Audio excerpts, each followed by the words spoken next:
Olá, boa noite. Um retrato da violência. Crimes contra a mulher crescem no Brasil e atingem a maior taxa da história. Principais vítimas de estupro são crianças com menos de 13 anos. Quase sempre os crimes ocorrem dentro de casa. E você vai ver também. O total de homicídios cai e o país registra o número mais baixo de mortes violentas em mais de 10 anos. Em 2022, 47 mil brasileiros foram assassinados. Governador de São Paulo, Tarcísio de Freitas, volta atrás e desiste de mover Cracolândia para o Bom Retiro. A 17ª edição do Anuário do Fórum Brasileiro de Segurança Pública trouxe um retrato muito triste aí da violência contra a mulher.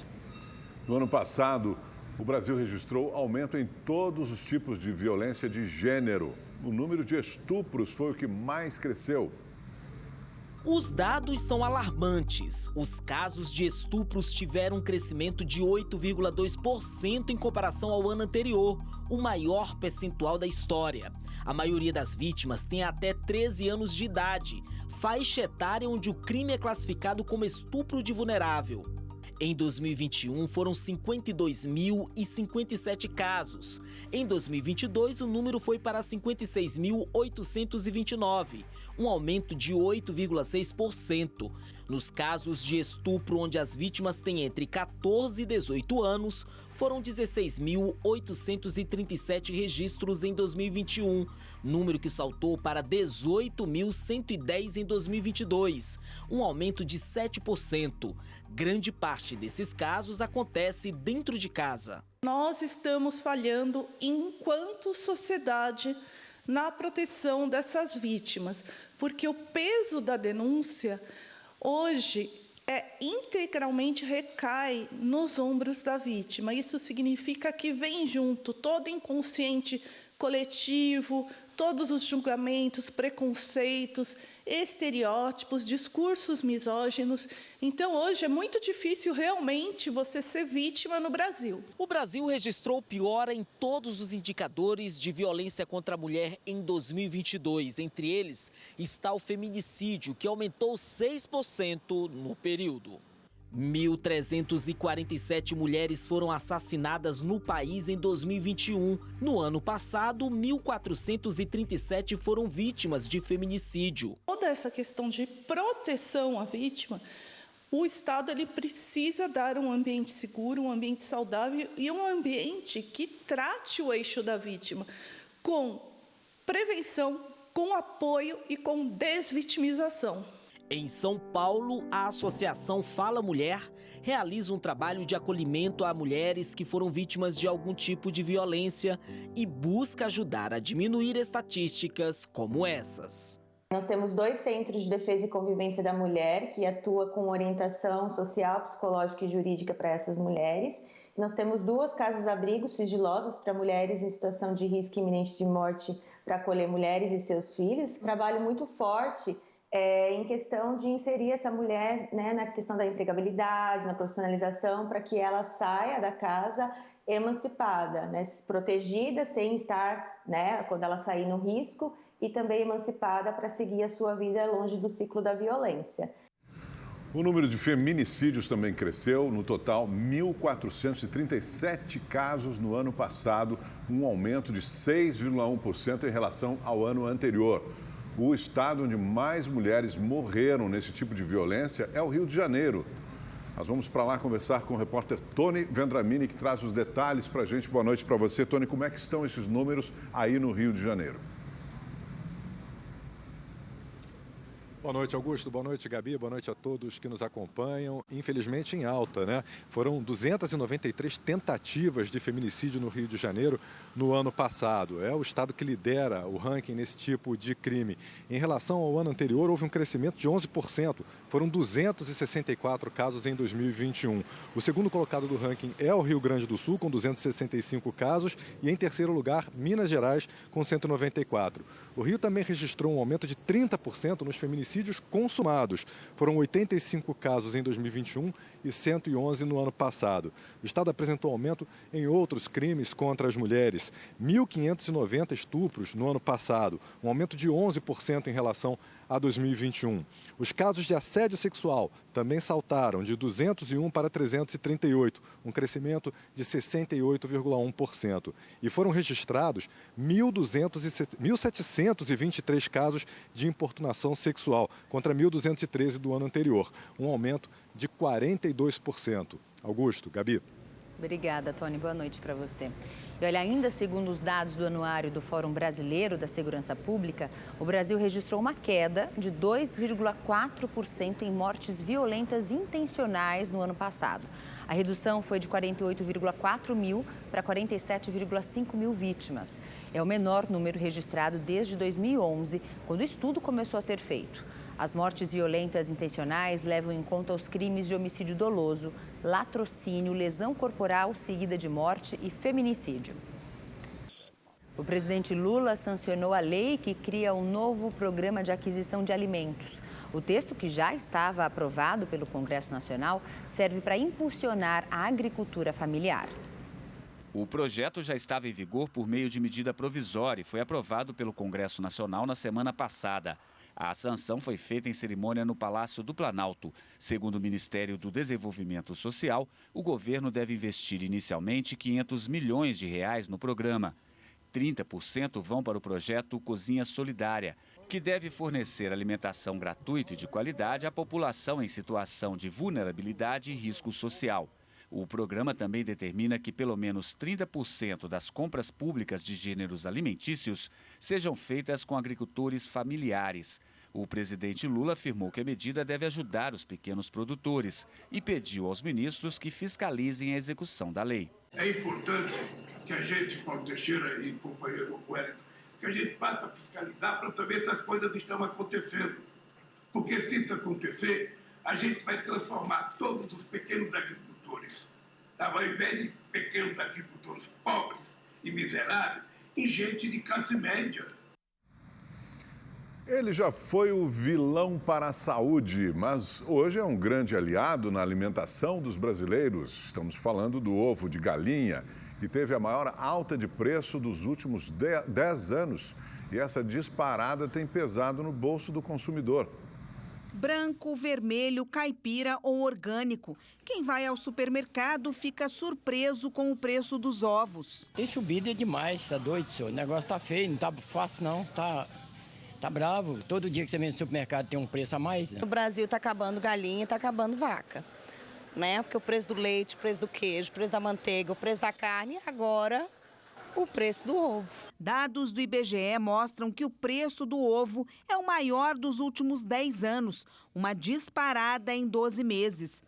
O alimento está 23% mais caro na comparação com julho do ano passado, um reajuste 7 vezes acima da inflação para o mesmo período. Preço nas alturas para os consumidores e também para quem vende o produto. Aqui nessa banca desse mercado em Belo Horizonte, o Catatal já registrou 4 reajustes em apenas um mês. A alternativa é pesquisar bem antes de comprar. Hoje você chega lá para o seu fornecedor, tem um preço de ovo. Aí você coloca o preço aqui. Amanhã você vai comprar, tem outro preço. Depois da outra semana você vai comprar outro preço. E você ficar repassando esse preço toda semana para o seu cliente fica difícil. Pesquisar, olhar, comprar só oferta, porque tá difícil para todo mundo, né? De acordo com o Gustavo, que é produtor, o aumento é resultado do que o setor vem enfrentando nos últimos 3 anos. Em 2020, o milho sofreu um aumento de quase 100%. E o peso do milho no custo da produção de ovos, ele é em torno de 70%. O produtor buscou reduzir a produção de ovos para minimizar os efeitos dos elevados custos na produção. O terceiro fator foi uma doença, a influenza aviária, que ela também conhecida como gripe aviária, que ela afetou vários países, mas sobretudo os Estados Unidos, que é um dos grandes exportadores de proteínas. Para atender às exportações e evitar um possível desabastecimento, a produção no Brasil deve fechar 2023 com recorde de mais de 50 bilhões de unidades. As exportações tiveram um incremento de mais de 150% no primeiro semestre de 2023. Então, é algo que realmente afeta o consumo do mercado interno. Nós acreditamos que deva continuar os preços ainda em patamares que existem hoje, mas a gente também não tem risco que isso vai ter um desabastecimento. Agora tá difícil, né? Nem a carne nem o ovo. Tá tudo caro, o ovo tá o preço da carne. Aí tem que dar um tempo, esperar baixar. A gente espera baixar um pouquinho, né? Aí a gente compra de novo. Olha, o setor cervejeiro no Brasil cresceu quase 12% este ano. O país está entre os principais produtores do mundo, ficando atrás apenas da China e dos Estados Unidos. O hábito de consumir cerveja no almoço, numa confraternização ou num happy hour com os amigos colocou São Paulo no topo do ranking dos estados com maior número de cervejarias no país. Segundo dados do Anuário da Cerveja, divulgado pelo Ministério da Agricultura e Pecuária, já são quase 400 estabelecimentos. E vamos combinar, uma cervejinha cai bem, independentemente do motivo.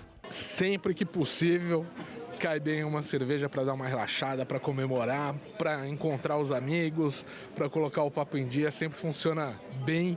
São momentos em que você quer ou festejar algo ou relaxar, sei lá, um momento mais descontraído, vamos dizer assim. Esta cervejaria, na zona oeste da capital paulista, tem produção própria.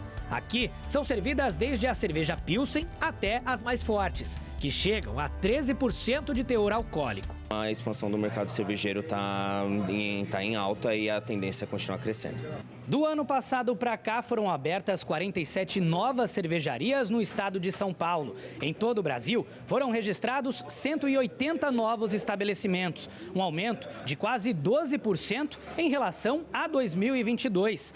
Números que colocam o país entre os principais produtores de cerveja do mundo, ficando atrás apenas da China e dos Estados Unidos.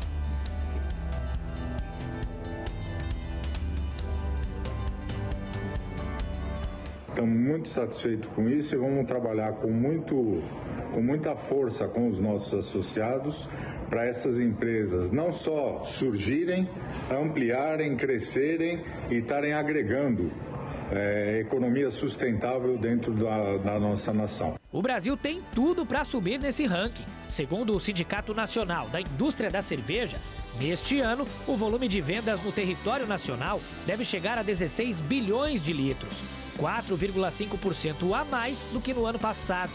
Os números para o setor são tão favoráveis que o Jackson já está cheio de planos para o futuro. Levar essa parte de educacional para outros lugares e com o crescimento das cervejarias cada vez mais alavancar aí no estilo artesanal da cerveja. O governador de São Paulo, Tarcísio de Freitas, afirmou hoje que desistiu de transferir os usuários de drogas da conhecida Cracolândia para o Bom Retiro, região central da capital paulista. Mesmo assim, os moradores da região fizeram um protesto. Joyce Maffezoli, ao vivo, tem as informações para a gente, né, Joyce? Boa noite para você. Boa noite, Gabi. Boa noite, Augusto. Boa noite a todos que nos acompanham. Pois é, Gabi, depois de anunciar a transferência da Cracolândia para o Bom Retiro, o governador Tarcísio de Freitas disse que a ideia será revista. Em entrevista, Tarcísio disse, abre aspas, não vai funcionar, vou voltar atrás. Sou humano, não tenho problema de corrigir o caminho, fecha aspas. A iniciativa anunciada na terça-feira provocou reação de comerciantes e moradores e mesmo com a mudança de planos do governador, o protesto foi mantido. O Conselho Comunitário de Segurança e a Associação Brasileira dos Coreanos fizeram um manifesto de repúdio contra a transferência da Cracolândia e querem conversar com o governo do estado. A ideia de Tarcísio era de levar os usuários de crack próximo do complexo Prates, um equipamento da prefeitura que atende moradores de rua e dependentes químicos. O governo do estado também emitiu uma nota e informou que novas possibilidades para solucionar o problema da Cracolândia estão sendo estudadas e devem ser divulgadas em breve. A nota diz ainda que o governo paulista está ampliando as ações sociais e de saúde para atendimento aos usuários de drogas na região central. Uma das iniciativas é o Hub Cuidados contra o Crack e outras drogas. Em funcionamento desde abril deste ano, o local já atendeu mais de 5.000 pessoas. Conheça mais sobre a unidade na reportagem de Giovanni César. Este é mais um dia na luta para superar os efeitos do vício em drogas. Após 30 anos usando crack, este homem, hoje com 46 anos, vai ser internado. Quer voltar para casa e realizar um sonho. Meu sonho é reatar a empatia dos meus filhos. São quantos filhos? 3. O que você está fazendo para recuperar esse carinho dos filhos? Tô dando meu passo, né? Querendo mudar de vida. Ele é um dos pacientes assistidos no Hub, Cuidados em Crack e Outras Drogas, uma unidade de apoio a dependentes químicos no centro de São Paulo, que funciona 24 horas por dia e conta com 200 profissionais especializados. Os usuários chegam aqui, na maioria das vezes, de forma espontânea, em busca de recuperação. Assim que um dependente químico chega na unidade, passa por uma triagem. E a ideia é que ele passe a receber um tratamento individualizado de acordo com a própria necessidade. Quando o paciente chega para a internação, ele é atendido pelo médico psiquiatra no pronto atendimento, depois ele vem para cá, para esse piso, onde ele é preparado para que ele possa ser encaminhado para a internação. Nesse caso, o paciente pode ou ficar na nossa observação, aqui no próprio Hub, ou, às vezes, aqui mesmo, nesse setor, o paciente é preparado e no próprio dia que ele chega, ele já é encaminhado para internação em outro serviço. Em 100 dias de funcionamento, o local já realizou 5.500 atendimentos e encaminhou mais de 2.400 pessoas para clínicas de recuperação. Entre os pacientes, a maioria é de homens. Mais de 70% estão em situação de rua. Quanto à dependência química, 74,1% consomem crack, 66% cocaína, 50% são alcoolistas e 15% usam canabinoides sintéticos, como, por exemplo, o K9. Esse andar aqui é conhecido como Liberdade e não é à toa. Aqui chegam pacientes que já estão numa fase final de reabilitação, já passaram por internação, por uma fase difícil de abstinência, já estão vivendo em casa e há algum tempo sem usar drogas, ou seja, quem chega aqui já venceu várias batalhas e está na fase final dessa guerra contra as drogas. O período de internação poderá durar até 2 anos e ainda existe um acompanhamento por mais 6 meses para prevenção a recaídas. A ideia, então, é que nós possamos ofertar uma linha completa de cuidado para essas pessoas, que inclui internação e depois um cuidado no pós-alta para que nós possamos ter um sucesso no tratamento ofertado. Tive uso de cocaína, crack, maconha, bebida. Hoje em dia estou liberto, graças a Deus. É uma nova esperança na minha vida. Espero voltar para a sociedade, aí, arrumar um emprego e ficar de boa aí. O número de pessoas negras encarceradas no país atingiu o maior patamar desde 2005. Os dados são do Fórum Brasileiro de Segurança Pública. Desde o início da pesquisa, há 18 anos, a população negra é maioria nos presídios brasileiros. Porém, no ano passado, o índice atingiu o maior nível de todos os tempos. Em 2022, dos detentos, mais de 442 mil eram negros, o que representa 68%. Em 2021, o percentual era um pouco menor, 67%. No ano passado, os brancos somaram 197 mil, o que corresponde a 30% da população carcerária. Em 2005, quase 40% dos presos eram brancos e 58% negros. E a população negra é uma população historicamente empobrecida, né, que está nas fileiras mais baixas dos dados socioeconômicos do Estado brasileiro, o que vai fazer com que ela seja mais vulnerável à violência policial e à influência da desigualdade em espaços nas periferias urbanas, né? Ou seja, ela vai estar sempre mais suscetível a ser criminalizada por ser uma população empobrecida. Outro detalhe que a pesquisa revela é que a maior parte das vítimas de violência também é negra. Essa permanência mostra que algo está errado no Brasil e a gente precisa entender e tentar formular novas estratégias de enfrentamento ao problema da violência principalmente das mortes violentas intencionais. Nesses 18 anos, houve um crescimento de 215% da população branca encarcerada. Já os negros atingiram um índice de 381%, 166% a mais. Os números mostram que, de uma forma geral, a quantidade de pessoas no sistema prisional cresceu. E esse aumento trouxe outro problema, a superlotação. Em 2021, eram 815 mil presidiários. No ano passado, teve um aumento de 11 mil, passando para 826 mil, o que significa um crescimento de detentos por vaga, de 1,3 em 2021 para 1,4 em 2022.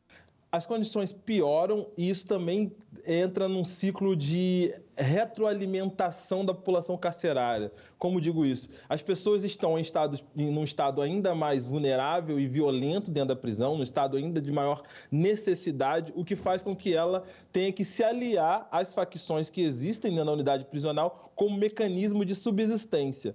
E aí, ao sair da unidade prisional, ela se mantém vinculada às facções para pagar dívida ou porque já ali construiu uma forma de sobreviver e vai reforçar e vai construindo um caminho de volta em algum momento para a unidade prisional. Um idoso de 67 anos foi baleado de raspão na cabeça dentro de um bar durante uma tentativa de assalto na zona oeste de São Paulo. A vítima ia para casa quando um homem armado em uma moto se aproxima e anuncia o roubo. O bandido espera a vítima na calçada e anda de um lado para o outro. O idoso entra em um estabelecimento para despistar o criminoso, mas o ladrão não desiste e aguarda para dar o bote. Quando o idoso volta para a rua, o ladrão aparece de moto em alta velocidade. A vítima corre para dentro de um bar. O ladrão acelera, sobe na calçada com a moto e entra no bar atirando. O idoso foi baleado de raspão na cabeça. O ladrão foge com uma bolsa. O idoso foi levado para o hospital e já teve alta. A polícia analisa as imagens de segurança e busca testemunhas para identificar o autor do crime. A Polícia Civil prendeu 3 suspeitas de manter uma mulher em cárcere privado por 20 anos em Trairão, no interior do Pará. A vítima, de 37 anos, teria sido feita refém pela própria família, que tentava encobrir um estupro cometido por um pastor quando a mulher tinha apenas 17 anos. Além de viver trancada, as investigações apontam que ela sofria maus tratos. A vítima foi encaminhada para um abrigo. O governo federal vai anunciar amanhã uma série de ações para ampliar e fortalecer as políticas de segurança pública. O ministro da Justiça, Flávio Dino, se reuniu em Brasília com o presidente Lula para discutir o pacote. A repórter Maria Ferreira tem mais informações ao vivo de Brasília, né, Maria? Boa noite para você. Boa noite, Gabi, Augusto, boa noite a todos que nos acompanham. Olha, um dos destaques é que o governo vai antecipar a liberação de verbas aos estados do Fundo Nacional de Segurança Pública. Esses repasses começam já na próxima semana e eles podem chegar a um total previsto aí de R$1 bilhão. Nessa reunião, que terminou no fim dessa tarde, o ministro Flávio Dino e o presidente Lula também discutiram sobre outros atos que eles vão assinar amanhã durante esse evento aqui no Palácio do Planalto. Entre as medidas estão as que visam reduzir a violência no ambiente escolar, também as relacionadas ao controle de armas e à proteção da região amazônica e das fronteiras também. Flávio Dino usou as redes sociais para antecipar algumas dessas medidas também, que inclui a proteção às mulheres e contra o racismo, além de políticas focadas nos 163 municípios mais perigosos, mais violentos do país e ainda sobre a atuação da Polícia Federal contra os crimes cibernéticos. Segundo o ministro, essa é uma reação aos dados do Anuário Brasileiro de Segurança Pública que foram divulgados hoje. E olha, nessa reunião que acontece amanhã aqui no Planalto, também haverá o lançamento de um edital de projetos culturais para municípios prioritários para o PRONASSE, que é o Programa Nacional de Segurança Pública com Cidadania. Muita coisa que pode ser anunciada amanhã. Volto com vocês. Obrigado, Maria. Boa noite para você. O presidente Lula participou da cerimônia em homenagem aos 150 anos do nascimento de Alberto Santos Dumont, o inventor do avião. O evento foi na base aérea de Brasília. Lula assistiu a uma encenação da trajetória do pai da aviação, que tinha inclusive uma réplica do avião brasileiro 14 bis. E entregou também a Medalha do Mérito Santos Dumont a 8 integrantes do governo, incluindo o vice-presidente Geraldo Alckmin e o cardeal de Brasília, Dom Paulo César Costa. E foi anunciada hoje, no dia do aniversário de 150 anos do nascimento de Santos Dumont, a primeira fábrica do carro voador da Embraer, em Taubaté, no interior de São Paulo. A expectativa é de que os carros voadores, como são conhecidos os eVTOLs, que é a sigla em inglês para veículo elétrico de pouso de decolagem vertical, tenham os primeiros modelos em operação em 2026. A fabricante Eve Air Mobility, controlada pela Embraer, afirmou que a certificação deve sair em 2026, mas um voo de teste em escala real deve ser feito no ano que vem. Os eVTOLs serão uma forma rápida, econômica e sem emissão de carbono para chegar a aeroportos e se deslocar em áreas urbanas. O veículo é 100% elétrico e possui um alcance de 100 quilômetros, o que permite uma variedade de voos. A Embraer afirmou que já tem encomendas de 2,8 mil eVTOLs, o que representa mais de 38 bilhões de reais em vendas. O governo sancionou uma lei que garante atendimento prioritário para doadores de sangue, pessoas com transtorno do espectro autista e com mobilidade reduzida. O texto aprovado pelo Congresso e publicado hoje no Diário Oficial da União altera a lei sobre o atendimento prioritário e reserva de assentos em transporte público. Antes, este benefício atendia idosos, pessoas com deficiência, gestantes, lactantes, obesos e pessoas com criança de colo. Agora contempla também autistas e pessoas com mobilidade reduzida. Caso não haja caixa ou guichê especial para pessoas desses grupos, elas devem ser atendidas imediatamente depois do atendimento que estiver em andamento. Para a Ana, que descobriu que era autista somente aos 40 anos, a medida vai ajudar muito. Às vezes você está numa fila, tem um atendimento até preferencial pela lei Berenice Piana, mas esse atendimento não é garantido. Aí o que acontece? Vai demorando 1 hora, 1 hora e meia, 2 horas. Tanto a criança autista, quanto o adolescente, quanto o adulto, eles começam a se desregular. Nessa desregulagem, ele vai começar a ter comportamento autolesivo, comportamento agressivo, e ele pode ter um meltdown, que é simplesmente cair no chão e começar a tentar cometer o suicídio. A gente não quer isso. Então, a legislação ela veio trazer benefícios para a qualidade de vida do autista. Doadores de sangue também passam a ter preferência, mas eles só serão atendidos depois de todos os outros grupos prioritários. A medida é uma forma de estimular as doações e evitar que os estoques cheguem a níveis críticos. Os doadores só não terão o direito à preferência de assento no transporte público. A prioridade nas filas e em outros serviços será garantida com a apresentação do cartão de doador com validade de 120 dias. Para Tiago, que doa sangue regularmente, a lei pode ajudar a conscientizar sobre a importância de doar sangue. Só de saber que você está ajudando alguém é uma coisa que é grátis, né? Não custa nada, não dói e você ter essa consciência de que está ajudando alguém é muito importante, independente de qualquer benefício que você vai ter. O Brasil é um dos países que mais realiza cesáreas no mundo. De acordo com os últimos dados divulgados pelo Sistema de Informações sobre Nascidos Vivos, o SINASC, esse cenário deve permanecer assim nos próximos anos.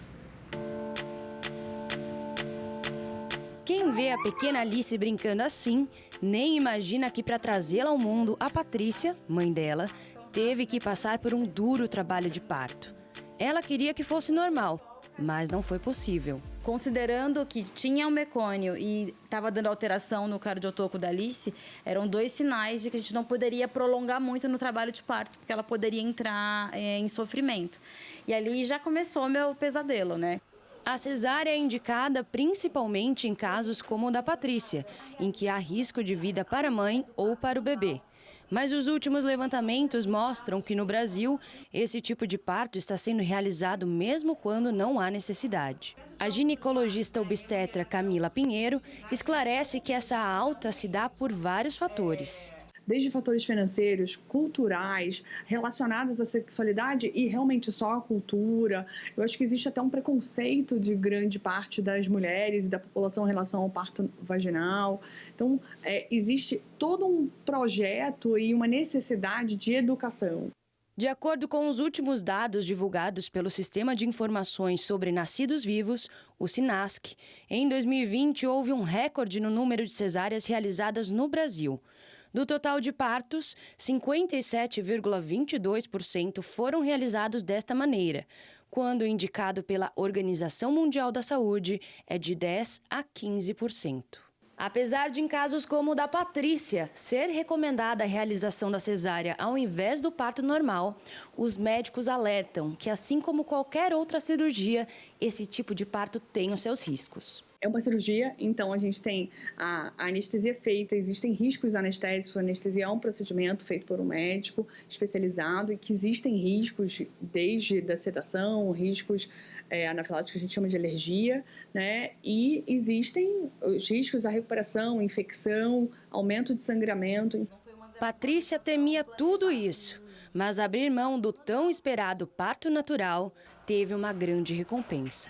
Não saiu como eu planejei, mas eu considero o desfecho como um desfecho bom, porque foi respeitoso, houve toda uma troca ali, e embora o medo que eu tenha passado ali durante o processo, até a Alice vir até mim, até a gente se conhecer, se encontrar, valeu a pena no final, porque foi lindo, assim, gente, é a melhor experiência da minha vida, esse primeiro contato com a Alice.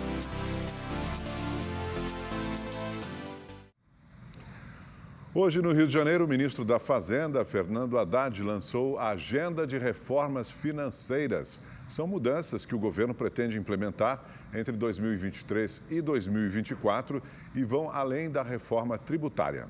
A iniciativa, que abrange os setores bancário, de seguro e previdência, recebeu 120 propostas de 40 associações. Desse total, o governo federal priorizou 17. Entre as propostas estão a criação de produtos financeiros, de seguros e mudanças para a emissão de dívidas privadas, por exemplo. Essas reformas micro, elas ficaram abandonadas durante muito tempo, né? Então, muita coisa boa, muito projeto bom está sendo resgatado. Nós estamos fazendo um pente fino em todos eles, tanto no Senado quanto na Câmara. Nós já encaminhamos cerca de 18 projetos, entre decretos, portarias e leis. Foram 18 iniciativas e daqui vão sair outras 17 iniciativas, sempre mirando o objetivo de melhorar o ambiente de negócio para o seguro. O Brasil tem um enorme potencial de avanço no seguro. E para atacar esse desafio de elevar a produtividade, a gente precisa endereçar uma série de pequenos problemas na economia brasileira, fazer uma série de pequenas reformas para que a gente possa destravar o crescimento. As propostas serão analisadas nos próximos meses por meio de uma série de debates para que sejam transformadas em projetos de lei e políticas públicas. A iniciativa busca atrair mais empresas para o mercado de capitais. Durante o encontro, Haddad elogiou o Congresso Nacional, que no início do mês aprovou a reforma tributária na Câmara e o novo marco fiscal. Mas eu penso que o Congresso brasileiro, o Congresso Nacional, tem dado uma demonstração de maturidade que a gente tem que aplaudir. Nós estamos efetivamente conseguindo construir um ambiente que é o que nós temos de maior valor nesse momento no Brasil. O governo federal nomeou Alexandre Ribeiro Mota para o cargo de presidente interino da FUNASA, que é a Fundação Nacional de Saúde. A FUNASA foi extinta em janeiro deste ano por uma medida provisória do presidente Lula, mas a decisão não foi aprovada a tempo pelo Congresso Nacional e perdeu a validade. Entre as funções do órgão estão a prevenção e o combate a doenças, a atenção à saúde de populações carentes e as ações referentes ao saneamento básico. No programa É Notícia, que vai ao ar hoje às 11h45 da noite, o jornalista Kennedy Alencar entrevista Wagner Freitas, presidente do Conselho Nacional do SESI. Durante a entrevista, Wagner defendeu a qualificação dos empreendedores. Você chama de empreendedor um menino que distribui pizza de bicicleta? Esse não é um empreendedor. Eu sou pelo empreendedorismo. Nós entendemos que empreendedorismo é importantíssimo. É importante fazer essa diferenciação, explica Mas isso melhor. empreendedor não é trabalhador precarizado. Empreendedor não é ele chefe dele mesmo. Empreendedor não é aquele profissional que vai entregar uma pizza de bicicleta ou que vai entregar uma pizza de motocicleta, cai, quebra a perna e não tem aonde ser atendido. Empreendedorismo é você fazer com que você deixe de ser trabalhador e tenha a condição de ter um negócio seu, mas com um negócio que você tenha, que empregue outras pessoas e que você não troque o seu emprego por um negócio mal sucedido. Você tem que tomar conta do negócio. O negócio tem que ser bom para a pessoa, tem que ser um passo adiante na vida das pessoas. O presidente do Conselho Nacional do SESI acredita que a alíquota do imposto de renda deveria ser menor para quem ganha menos e maior para quem ganha mais. A alíquota maior para os mais ricos, elevar a faixa de contribuição, ter mais alíquotas e mais faixas. Você não pode fazer com que um trabalhador que ganha 2, 3, 4 mil reais pague a mesma alíquota do que um empresário que ganha 200 mil reais. Wagner Freitas disse também que a alta taxa de juros no Brasil impede mais investimentos na indústria. Eu estou muito preocupado com isso. A indústria tem feito vários apelos, né? Agora, os juros estão insuportáveis. Os juros estão insuportáveis impedem que você tenha mais investimento. Por que você vai investir no Brasil na produção se você pode, pura e simplesmente, colocar o seu dinheiro no mercado financeiro e vai ter mais rentabilidade? Nós vamos fazer o quê no Brasil? O Banco Central vai cooperar o quê? Isso ajuda o Brasil em quê? Para quê? Isso atende ao interesse de quem? Então, eu acho que já chegou, na minha avaliação, com todo o respeito que eu tenho às lideranças, às autoridades monetárias, está ficando irresponsável. E outra coisa, Kennedy, isso acontece porque o Copom não tem representante da sociedade civil. Por que no Copom não tem representantes com outro olhar que possa estar trazendo novos ares e que não seja apenas uma análise do mercado financeiro? Para Wagner Freitas, a Operação Lava Jato não foi um ato contra a corrupção, mas sim uma atuação política.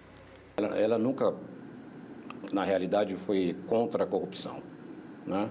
Ela, na minha avaliação, ela teve uma visão política.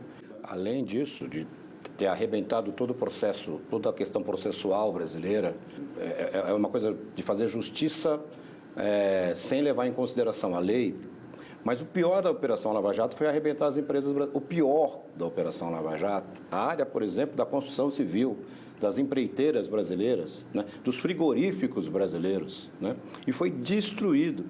Né? Foi um atentado contra a indústria brasileira e não teve nenhum tipo de solução para acabar com a corrupção no Brasil. Pelo contrário, né?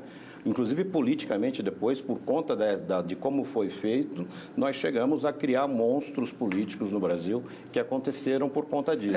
O Bolsonaro não surgiu do acaso, né? Não surgiu do acaso, e eu pretendo falar mais de indústria do que de política, mas o Brasil teve uma paralisação nos últimos 4 anos. O programa É Notícia vai ao ar hoje às 11h45 da noite. A exposição do misterioso artista britânico de rua, Banksy, estreia no Rio de Janeiro. No mundo, mais de 1 milhão de pessoas já visitaram a exposição, que é famosa por ganhar uma montagem única em cada local.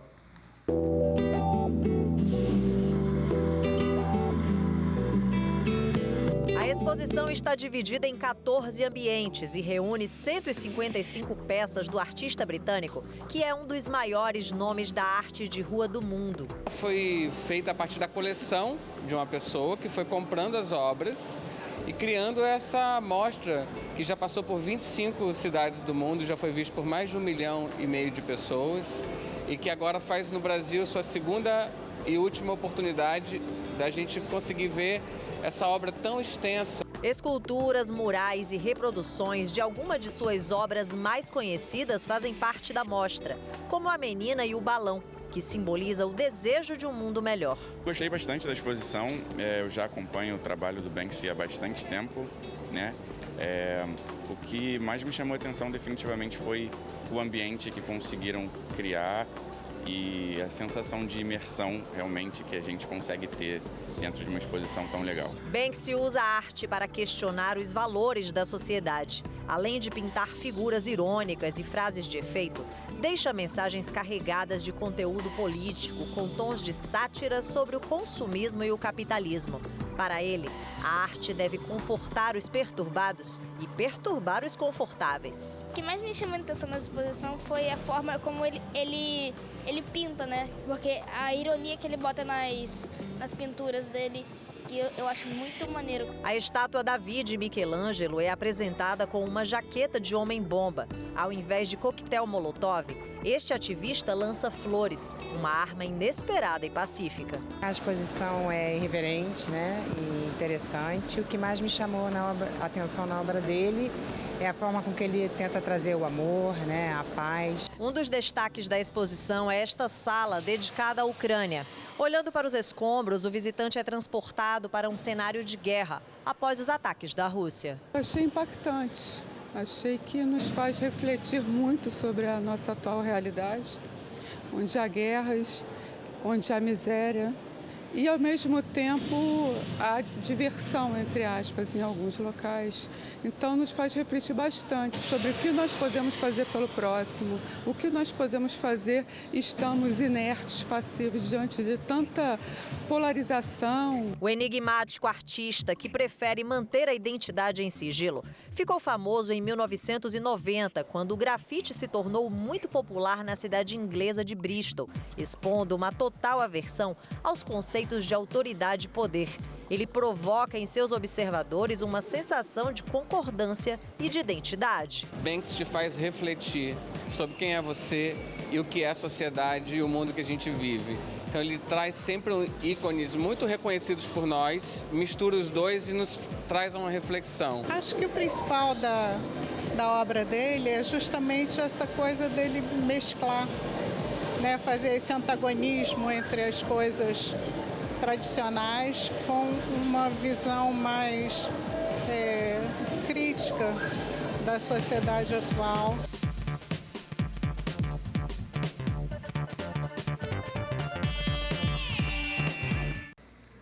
Pães mumificados da Segunda Guerra Mundial foram encontrados durante uma escavação em um sítio arqueológico na cidade de Campo Formoso, no sertão da Bahia.